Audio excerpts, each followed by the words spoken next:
लोकशाहीचा बुलंद आवाज, रिपब्लिकन वार्ता महाराष्ट्र। फुलंब्रीत छाननीच्या दिवशी सुहास शिरसाट यांनी राजेंद्र ठोंबरे यांच्या उमेदवारीवर घेतला आक्षेप। निवडणूक निर्णय अधिकारी यांनी दोन्ही पक्षांचे म्हणणे ऐकून घेतले। आज येणार निकाल। बातमी फुलंब्री येथून। फुलंब्री नगरपंचायत निवडणूक 2025च्या अनुषंगाने काल मंगळवारी झालेल्या उमेदवारी अर्ज छाननीवेळी सुहास शिरसाट यांनी राजेंद्र ठोंबरे यांच्या उमेदवारी अर्जावर आक्षेप घेतला आहे। फुलंब्री नगरपंचायत निवडणुकीचे वारे तापू लागले।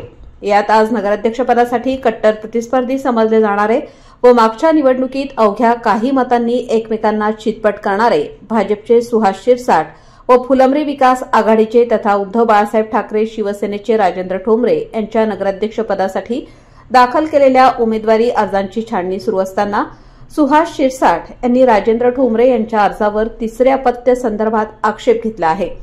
या प्रकरणी सुहास शिरसाट यांच्याशी रिपब्लिकन वार्ता मराठवाडा उपसंपादक अकबर शहा यांनी संपर्क साधला असता शिरसाट यांनी सांगितले की मीही पहिलवान माणूस आहे, मला लढणारा पाहिजे।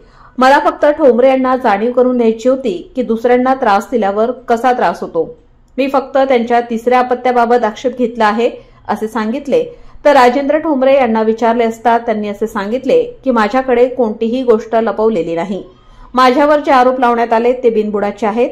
मला तिसरे अपत्य नाही याचे पुरावे दाखल केले आहे। मला न्यायव्यवस्थेवर पूर्ण विश्वास आहे असे सांगितले।